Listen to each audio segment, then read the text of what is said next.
تمہارا محبوب نام بہت پرانے خواب کی طرح محبوب اور خوبصورت ہوا پر بہتا ہوا آیا اور میں نے چونک کر دیکھا۔ تم سامنے کھڑے تھے، ہمیشہ کی طرح دلکش، اداس، لیکن اس سے پہلے بھی میں نے تمہیں دیکھا ہے۔ کہاں کہاں، سبزے پر، پہاڑوں پر، برف میں چلتے ہوئے، نینی تال میں، جب لکڑی کے برآمدے میں مونڈھے پر بیٹھ کر ٹین کی چھت پر برستی ہوئی بارش کی آواز میں نے سنی تھی تو تم گزرے تھے، اور نیچے مکئی کے کھیت میں باغ بول رہا تھا، اور جب تم گزر گئے تھے تو رات چاروں طرف پھیل گئی تھی، اور ہم نے شکار کیے ہوئے پہاڑی بکرے کا شوربہ پیا تھا، اور بازاروں میں اور گلیوں میں اور ریل گاڑی میں، مجھے یاد نہیں کتنی بار اور کہاں کہاں تمہیں دیکھا ہے، لیکن میں تمہیں جانتی ہوں، ہم سب تمہیں جانتے ہیں، تم روشن پور کے رہنے والے ہو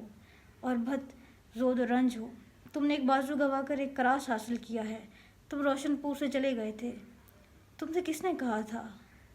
تمہیں محبت کرنے کا ڈھنگ آتا ہے؟ یہ کیسا ڈھنگ تھا؟ تم سیدھے چلے گئے، لیکن راستے میں جو جنگل آئے گا اس میں تمہیں پھر دیکھوں گی، میں جانتی ہوں، اس لیے کہ تم بھگت رہے ہو۔ میں نے کچھ نہیں کہا تھا، بات صرف یہ ہے کہ تم بے حد بنیادی، بے حد قدیم اور بے حد خالص مرد ہو۔ میں نے کچھ نہیں کہا تھا، غلطی تمہاری تھی، تمہارا یہ کمبخت مغرور مردود سر، خدایا۔ اس نسل ناول عبداللہ حسین کا ہے، اس میں لیڈنگ کریکٹر ہے عذرا کا۔ یہ اس کے خیالات ہیں جب وہ گزر رہی ہوتی ہے گاؤں سے، جس گاؤں میں her lover and her husband to be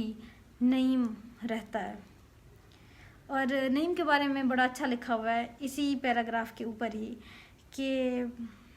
سفید ہوتے ہوئے ناخنوں کو دیکھ کر اس نے سوچا کہ وہ چہرہ، وہ عورت، وہ واحد عورت تھی جو دنیا میں اسے بے پناہ رنج دے سکتی تھی، اور یہ وہی عورت تھی جس کو بعد میں کہہ رہا تھا کہ تم نکل جاؤ، اور تھک گیا تھا بیچارہ۔